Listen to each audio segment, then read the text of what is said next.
পড়ে গেছে দুটো।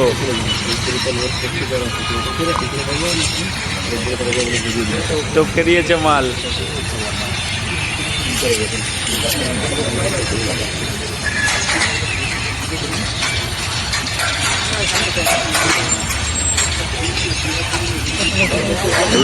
টপকে গেছে।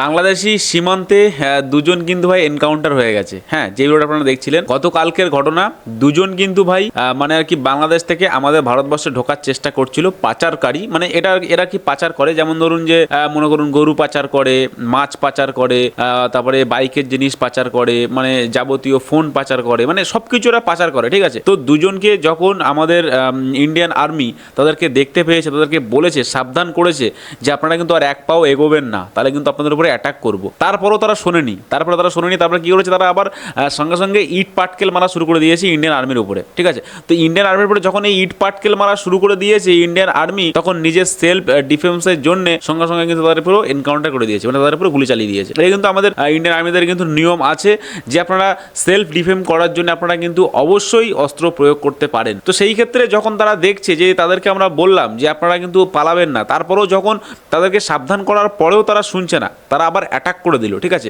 সেই জন্য কিন্তু সেই দুজনের উপরে কিন্তু ইন্ডিয়ান আর্মি আর কি তাদের অস্ত্র প্রয়োগ করেছে এবং সেখানে স্পটে দুজনে কিন্তু ডেড হয়ে গেছে। তো সেই জন্য এই ভিডিওটা আপনারা দেখলেন যে এটা কিন্তু বাংলাদেশে পাঠানো হচ্ছে ওদের ডেড বডিগুলোকে, বাংলাদেশের মানুষ কিন্তু রিসিভ করতে এসছে। তো এই নিয়ে কিন্তু ভাই অনেকে অনেক ভিডিও বানিয়েছে। চলুন আমরা কিছু ভিডিও ঝলক দেখে নিই যে এই নিয়ে কে কি কেমন কথা বলছে, বাংলাদেশের মানুষ কি বলছে আর আমাদের ইন্ডিয়ার মানুষ কি বলছে। চলুন আমরা দেখি। দেখেন, গতকালকে মোদির শুভেন্দ্র অধিকারী ক্ষমতা এসে শপথের দিন সীমান্তে দুই বাংলাদেশিকে মেরে ফেলেছে। অথচ দেখেন এই ভারতের বর্ডারের সাথে আরো 6টা দেশের বর্ডার আছে, বিশেষ করে চায়না, পাকিস্তান, নেপাল, মায়ানমার, ভুটান। আপনি কি জীবনে শুনেছেন বাংলাদেশিদের মতো করে ওই সব দেশের কোন নাগরিককে ভারত মেরে ফেলতে পারে? এটা পারবে না, কারণ এই বাংলাদেশে রয়েছে এক শ্রেণীর ভারতীয় দালাল এবং বড় বড় রাজনৈতিক নেতা। এখন প্রশ্ন আসতে পারে, হঠাৎ করে বাংলাদেশের উপর ক্ষিপ্র হচ্ছে এবং তারা অগ্নি লং রেঞ্জের 3000 কিলোমিটার বেগের নিউক্লিয়ার ব্যালিস্টিক মিসাইল পরীক্ষা করলো, তাও আবার আমাদের বাংলাদেশের কাছে। নিশ্চয়ই এর পিছনে ভারতের মনে একটা কষ্ট আছে। পাকিস্তানের স্বরাষ্ট্রমন্ত্রী এসেছে বাংলাদেশে এবং বিশাল বড় একটা চুক্তি হয়েছে বাংলাদেশের পক্ষে, এবং বাংলাদেশের পররাষ্ট্রমন্ত্রী তিনি গেছেন চায়নাতে তিস্তা চুক্তির ব্যাপারে প্রকল্প বাস্তবায়ন করার জন্য। এই দুইটা মাথা ব্যথার কারণেই আজকে ভারতের মোদির মাথা খারাপ হয়ে গেছে। তারা দেখতেছে বাংলাদেশ যদি পাকিস্তান আর চীনের সাথে এত শক্তিশালী বন্ধুত্ব করে ওঠে, তাহলে তো আমাদের রাফাল কাজ করবে না। কারণ ইন্ডিয়ার যে শক্তিশালী গর্বের রাফাল, এই রাফালকে পাকিস্তানের সিঁদুর অভিযান করতে গিয়া যেই বিমান দিয়ে ফেলে দেওয়া হয়েছে সেটা হচ্ছে চায়নার জেটেনসি। এখন চিন্তা করতেছে বাংলাদেশ যে বিমান কিনবে, এবং অলরেডি ইউনূস সরকার যে প্ল্যান বাস্তবায়ন করে গেছে জেটেনসি বিমান কেনার জন্য। এই সব মিলিয়ে ভারতের মোদির কিন্তু একটু মাথা গন্ডগোল লাগা শুরু হয়েছে। এর জন্য আমি বলবো আগামী দিনে কোন রোহিঙ্গা সংকট বাংলাদেশে যাতে না হয়, এর জন্য বাংলাদেশকে এখন সতর্ক হতে হবে। আমরা মায়ানমারকে সাথ দেওয়ার কারণে আজকে 10 থেকে 15 লক্ষ মানুষ এই রোহিঙ্গা মুসলমানরা আশ্রয় নিচ্ছে। আমরা যদি আরো নমনীয় হই, আপনি দেখবেন এই যে ভারতের পশ্চিমবঙ্গে বিজেপির উত্থান হয়েছে, ওখান থেকে বলতেছে না যে সব বাংলাদেশিদের করা হবে। আমি বলি ব্যাক করলে শুভেন্দ্র অধিকারী করো, ওর বাড়ি আমাদের বরিশালে। আফসোস, এর মতো একটা মানুষ আমার বরিশালে জন্মগ্রহণ করছে, আমার খুব খারাপ লাগে। এর জন্য বর্তমান বাংলাদেশ সরকারকে চায়না এবং পাকিস্তানের এই প্রতিরক্ষা চুক্তির সাথে জোরালো ভাবে অংশগ্রহণ করে দেশের সার্বভৌমত্ব টিকিয়ে রাখার জন্য আমাদের মজবুত সম্পর্ক করতে হবে। কিন্তু আগামীর আর একটা রোহিঙ্গা সংকটে এই বাংলাদেশ মনে রাখবেন, এবং আমাদের দেশের প্রধানমন্ত্রীকে অনুরোধ জানাবো এবং আল্লাহ পাক যেন আপনাকে সেই বাংলাদেশের মানুষের মনের আকাঙ্ক্ষাকে বাস্তবায়ন করার তৌফিক। বাংলাদেশে কিন্তু ভাই এরকম অনেক জিহাদি আছে যারা কিন্তু ভাই এরকম মোল্লা টুপিওয়াল দাড়িয়াল মাল, ঠিক আছে, এরা কিন্তু ভাই মানুষ সবসময় ভুল পথে চালনা করে। ঠিক আছে, এই মালটা কোথায় গজল মজল কিছুটা করতে গেছিল, ঠিক আছে, সেখানে গিয়ে বালছাল বকা শুরু করে দিয়েছে। না, সবসময় অ্যান্টি ইন্ডিয়া, সবসময় ইন্ডিয়াকে নিয়ে বাজে কথা বলে, কিন্তু ইন্ডিয়া যদি তোকে তেল না দেয়, যদি জল না দেয়, তাহলে না খেয়ে মরে যাবে। সিরিয়াসলি, এই কুত্তার বাচ্চাগুলো না খেয়ে মরে যাবে। এদের খাওয়া হবে না, ঘুম হবে না, লুঙ্গি কেনা হবে না। এই যে মাল যে বস্ত্রগুলো পড়ে আছে, এই যে লুঙ্গিগুলো যে পড়ে, সব তো সারা ভারত থেকেই যায়, ভারত থেকে সব কাঁচা মাল যায়, তারপরে তোরা তৈরি করতে পারে। ঠিক আছে, মানে ভাই আমি তো দেখি, ঠিক আছে, এখান থেকে নদী পথে যায় সবসময়, তো দেখি ভাই নদী থেকে মালগুলো যেতেই থাকে। যখন মাঝে মধ্যে আমি নদীর সামনে যাই, আমাদের এখানে দেখি যে মালগুলো সব বাংলাদেশে যেতেই থাকে, বাংলাদেশের মাল এখান থেকে ঘুরতে থাকে, যেতেই থাকে, ঠিক আছে। তো এই সমস্ত মালকে আমি বলবো যে আমাদের যে মিসাইলটা লঞ্চ হয়েছে, মানে যেটা টেস্টিং চলছে, ব্যালিস্টিক মিসাইল অগ্নি-6, যদি একবার অগ্নি-6 এর পোঁদে মেরে দেওয়া যায়, এ অগ্নি-6 জানে অগ্নি-6 একসঙ্গে 4 থেকে 5 জায়গায় অ্যাটাক করতে পারে। মানে কি না, যদি একটা অগ্নি-6 উড়িয়ে দেওয়া হয়, মানে এখান থেকে 5টা দেশে সে কিন্তু ভাই গিয়ে হামলা করতে পারবে, ঠিক আছে। মানে অগ্নি-6 এরকম মানে কি নর্মাল কোনো ব্যালিস্টিক মিসাইল না, এটা একটা বিশাল বড় মানে ব্যালিস্টিক মিসাইল, প্রচুর মানে ভাই এর ওয়েট প্রচুর এবং এর মধ্যে প্রচুর বারুদ আছে।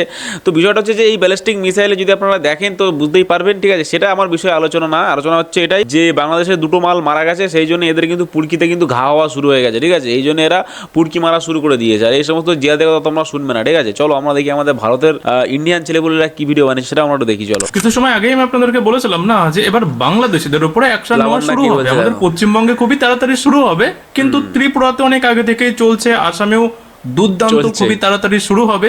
তো ত্রিপুরা থেকে গত পরশুদিন রাতে 2জন বাংলাদেশি নাকি বর্ডার দিয়ে কি সব চোরা কারবারি করছিল, করছিল। তখন আর কি রাতে যখন বিএসএফ যখন আর কি টপকে দিয়েছে। টোয়েল দিতে যায় না 10-15 জন মিলে, তখন দেখা যায় কিছু একটা হালচাল হচ্ছে বর্ডারে, তখন তারা ওটাকে আটকাবার চেষ্টা করে, কিন্তু আটকাবার চেষ্টা করার পরে না যারা ওই চোরা কারবার করছিল না, তারা উল্টো মানে বিএসএফ এর উপরেই না চড়াও হয়, আর Attack বিএসএফ ও করেছে। ঠাই ঠাই করে চালিয়ে দেয়। চালিয়ে দিয়েছে। তো এবার বিএসএফ যেহেতু ঠাই ঠাই করে চালিয়ে দিয়েছে, মাহল পুরোপুরি ঠান্ডা হয়ে গিয়েছে, তারপরে বিএসএফ ওখানে সার্চ অভিযান চালায় এবং তখন দেখে যে 2জনের লেগেছে।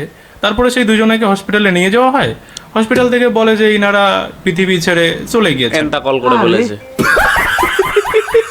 তো এবার যে 2 মহান ব্যক্তি যাদের গায়ে এই অন্ধকারে বিএসএফ যে নকুল দানা মেরেছিল, তারা যে এই যে মহান কাজ করেছিল, এর ফলে যে তারা পৃথিবী ছেড়ে চলে গেলেন, এবার কি করা হবে? তাদেরকে তো পৃথিবী ছেড়ে হয়তো তাদের আত্মা চলে গিয়েছে, কিন্তু তাদের শরীর তো এখনো এখানেই পড়েছিল। একদম। তো বিএসএফ কি করেছে, বিএসএফ বাংলাদেশের বর্ডার যারা গার্ড রয়েছে না, তাদের হাতে দেখলাম যে হ্যান্ড ওভার করে দিল তাদের করে দিল, হ্যাঁ। জীবনহীন বডি। আর দেখুন এই যে চোরা কারবারি না, বর্ডার দিয়ে ইলিগেল কাজবাজ করা, আসা যাওয়া, এই কাজগুলো না সব থেকে বেশি ওয়েস্ট বেঙ্গলের বর্ডারের সঙ্গে বাংলাদেশের হতো। এবার একদম, সেটা বন্ধ হতে চলেছে ফাইনালি। কিছুদিনের মধ্যেই দেখবেন যে আমাদের বর্ডার থেকেও না এরকমের খবর আসা শুরু হয়ে যাবে, হয়ে কারণ যাবে, বোঝা yes. যাচ্ছে, ক্লিয়ার বোঝা যাচ্ছে, মানে হাবভাব দেখে, আমাদের গভর্নমেন্টের হাবভাব দেখে বোঝা যাচ্ছে কিছু অ্যাকশন, ভয়ঙ্কর অ্যাকশন হবে, কারণ না হলে এরা সোজা হচ্ছে না। সোজা হবে বাস না। এটাই বললাম না যে বাংলাদেশিদের যাই হোক থাক, ওকে টাটা। বাংলাদেশের খবর কিন্তু হয়ে গেছে ভাই। বাংলাদেশের উল্লু বাহিনী, কুল্লু বাহিনী, জিহাদি বাহিনী যা আছো ভাই, সাবধান হয়ে যাও, কারণ বর্ডারের কাছে এসে পোত পাকামি, পুড়কি পাকামি করলে খবর কিন্তু খারাপ। তাহলে কিন্তু ভাই কেউ আর ফিরে যেতে পারবে না, ঠিক আছে। যতই পুড়কি পাকামি করো, যতই এই মাইক্রোফোন নাও, এই মাইক্রোফোন তো পায় না, এইসব মাইক্রোফোন নেয়, ঠিক আছে। এই একটা হগার পলা পেলে এই নিয়ে সারাদিন ছাল বকতে থাকে, মানে সালা এই মাইক, এই জীবনে মাইক দেখিনি, ঠিক আছে। আমি এটা দেখেছি এই বাংলাদেশের চুতিয়া মালগুলো আছে, এই যে উল্লু বাহিনী আছে, এরা ভাই এই যে মাইক চোখে দেখেনি, এই মাইক যদি একটা ওরা পেয়ে যায়, মানে এটাতে যা খুশি, দুনিয়ার যা খুশি ভুল ভাল মানে আর কি বলে পুরো একদম শেষ করে দেবে, মাথা পুরো খারাপ করে দেবে। যেমন এই মালটাকে দেখলেন একটু আগে, জিহাদি মাল, ভুল ভাল বলে পুরো একদম ভুলেই পুরো ভরিয়ে দিয়েছে, পুরো ভুলেই ভরিয়ে দিয়েছে। এসব মালগুলো এরকমই, মানে এদের কোনো অকাত নেই, ঠিক আছে। এদের ভালো কিছু করা বা সম্প্রীতি বজায় রাখা এদের কোনো ইচ্ছা নেই, এদের এক ফোঁটা কিঞ্চিত পরিমাণ ইচ্ছা নেই, ঠিক আছে। এরা শুধু ঝামেলা করবে, কি করে উস্কাবে, কি করে ভারতবর্ষকে উস্কাবে, সেটাই এরা দেখে। আর ভারতবর্ষকে বিএসএফ এ যদি তোমরা একবার উস্কে দাও, তাহলে কিন্তু ভাই একদম দানা পুরো ভরে দেবে পোদের মধ্যে, ঠিক আছে। চলো দেখি আমরা আর একটা ভিডিও দেখি। এবারে বাংলাদেশের আমাদের হগা ভাই কি বলছে সেটা আমরা একটু দেখি। আমাদের বাংলাদেশের হগা ভাই কি বলছে। হ্যাঁ, শুধু এইভাবে দাঁড়াইয়া ওরা কফিন পাঠাবে আর তোমরা রিসিভ করবা, করবেই তো। এছাড়া আর আমাদের কাজ কি? কিছু। আর এক রাজ ঘৃণা, তীব্র নিন্দা, প্রতিবাদ জানাইবেন, এটাই আমাদের বাংলাদেশিদের কাজ। একটু পাল চিরবে। দুর্বল পররাষ্ট্রনীতি। কি পররাষ্ট্রনীতি? পররাষ্ট্রনীতিতে কি চুক্তি আছে করা হয়? এদের 2 দিন কিছু পর নেই। পর বাংলাদেশের 2জন 4জন করে এই ধরনের ঘটনা ঘটেই যাচ্ছে। করবেই আজকেও তো ভাই। 2জনের কফিন পাঠিয়ে আর করবে তো হবে না। বিএসএফ।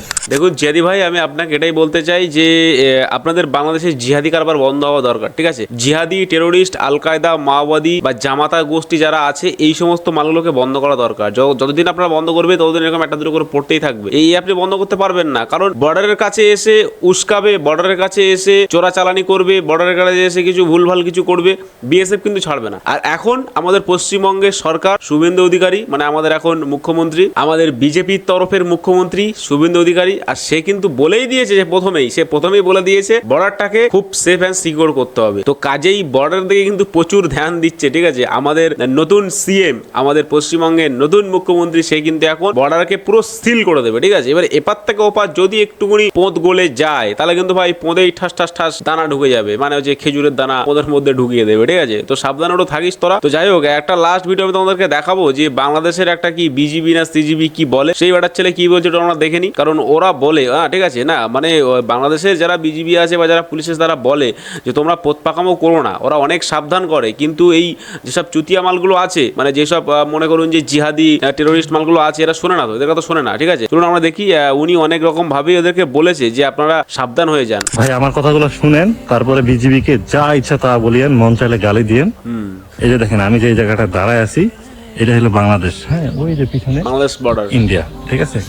তো বাংলাদেশের জমিগুলাতে কিন্তু এই যে দেখেন ধান লাগাইছে সবগুলাতে, ঠিক আছে। আর এই যে পিছনে দেখেন, পিছনে যে জমিগুলো আছে এগুলো সব ইন্ডিয়ান জমি, ঠিক আছে। এগুলাতে কিন্তু ধান টান লাগায় নেই, একেবারে ফাঁকা।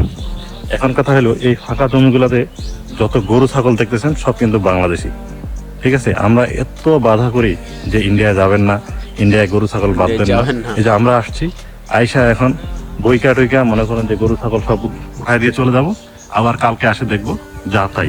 এখন পাটগ্রাম সীমান্তে 2 জনকে গুলি করছে, 2 জন মারা গেছে। এগুলো নিয়ে অনেক সাংবাদিক বলতেছে যে বিজিবি কি করে, অনেক মানুষজন বলতেছে বিজিবি কি করে। তো ভাই আমরা কি করব? একটা জিনিস বুঝেন, বাঙালি জাতি হলো আবেগী জাতি। তারা মনে করতেছে বিজিবি কিছু বলতেছে না, ঠিক আছে। কিন্তু আমরা কত রকম চেষ্টা করি, এটা আসলে আপনাদেরকে বলে বুঝাইতে পারবো না, ঠিক আছে। এই যে আমি আপনাদেরকে দেখাই, এই যে দেখেন সামনে কিন্তু বর্ডার, এই যে বর্ডার, ঠিক আছে। এই যে ইন্ডিয়ান সব কিছু কিন্তু দেখা যায়। এই যে গরু ছাগল দেখতেছেন, এগুলো সব কিন্তু বাংলাদেশি গরু ছাগল, ঠিক আছে। তো ভাই একদম বর্ডার দেখাই এখন যাচ্ছে। এই কথাগুলো শুধুমাত্র বোঝার জন্য বললাম। এখন ঠিক আছে, বিজিবির নিয়ে যদি কিছু বলার ইচ্ছা থাকে কমেন্টে জানায়েন, ঠিক আছে। আমরা আপনাদের ভালোর জন্য অনেক কিছু করার চেষ্টা করি। অ্যাকচুয়ালি ঠিক কথাই বলেছেন। এই যে বিজেপি আছে, বাংলাদেশের যে বাহিনীগুলো আছে, এরা কিন্তু ভাই বেশ ভালো কথাই বলেছে, এবং এরা কিন্তু মানে ঠিক জায়গায় দাঁড়িয়ে আছে, এবং এরা বলে যে আপনারা কিন্তু এই তারের ওপারে যাবেন না বা এই সীমানার ওপারে যাবেন না। তারপরে ওই জিহাদিগুলোর পোঁদে এত পুরকি ভাই, ওরা ওখান থেকে ঠিক পার হয়ে চলে আসবে, এপারে এসে মানে যত রকমের চোর চিটিংবাজ জালিয়াতি 2 নম্বরের চোরাচালান এইসব করবে। তো ভাই তোরা কেন এসব করতে যাবি? তোরা ভাই ওই দেশে আছিস, তোরা ওই দেশে করে খানা। কেন তোরা ইন্ডিয়া থেকে জিনিসপত্র মানে কি করবে, ইন্ডিয়া থেকে গাঁজা ফাজা এটা সেটা শুরু করে মানে যত বেআইনি মাল, মনে করুন যে অনেক পার্টস পত্র, বা মনে করুন যে আপনার মাছের পোনা, বা মনে করুন যে আপনার মানে যাবতীয় প্রচুর গরু ফরু সব পাচার করে এরা শালা। বাংলাদেশের মাল শালা সব পাচার করে, ঠিক আছে। বাংলাদেশে প্রচুর মাল পাচার করে খায়, ঠিক আছে। ওদের কাজ হচ্ছে পাচার করা, রাতের বেলা করে পাচার করবে, দিনের বেলা করে ঘুমাবে, ঠিক আছে। তো এইসব মালগুলোকে আমি বলবো যে এই বিজেপির কথা শোনো, মানে বাংলাদেশে তোমাদের যে বাহিনী আছে এদের কথা শোনো, শুনে তোমরা একদম পোতপাকামো করতে যেও না। কারণ ভাই এখন কিন্তু খুব সেফ, মানে খুব সেফ অ্যান্ড সিকিউর আমাদের বর্ডার, পশ্চিমবঙ্গের বর্ডার। এখন বর্ডারের কাছে যে আসবে তার কিন্তু পোঁদে বাম্বু ঢুকে যাবে। সিরিয়াসলি ভাই, এটা শুনলে খারাপ লাগবে, শুনতে খারাপ লাগছে, কিন্তু এটাই হচ্ছে বাস্তব, ঠিক আছে। আর শুভেন্দু অধিকারী কিন্তু বলেই দিয়েছে, প্রথম দিন প্রেস কনফারেন্সে, প্রথম দিন ক্যাবিনেট মিটিংয়ে বলে দিয়েছে আমরা কিন্তু সীমান্তকে প্রচুর সেফ অ্যান্ড সিকিউর করবো, ঠিক আছে। তো সেই ক্ষেত্রে আমি বলবো যে তোমরা যারা বাংলাদেশে আসো, জিহাদি বাহিনী, উল্লু বাহিনী, কুল্লু বাহিনী, দাড়িয়াল ভাই, তোমরা সাবধানে থেকো। একদম বর্ডারের কাছাকাছি একদম তোমরা ঘোরাঘুরি করো না, মানে অযথা ঘোরাঘুরি না করে নিজের ঘরে গিয়ে ঘুমাও, তা থেকে হয়তো 10 দিন বেশি বেঁচে থাকবে, ঠিক আছে। আর এখানে এসে একদম পোতপাকামো করলে জানি না ভাই কতদিন বাঁচবে, আর আমার বলার দরকার নেই। আজকে ভিডিও এই পর্যন্ত। ভিডিওটি ভালো লাগলে অবশ্যই লাইক করবে, চ্যানেল সাবস্ক্রাইব করবে, দেখা হবে পরবর্তী ভিডিওতে। আর ভিডিওগুলো শেয়ার করবেন নিজের কাছের মানুষগুলোর কাছে। বাংলা থাকলে বাংলাকে ভালোবাসবেন, আর মন থেকে বলে যাবেন ভারত মাতা কি জয়।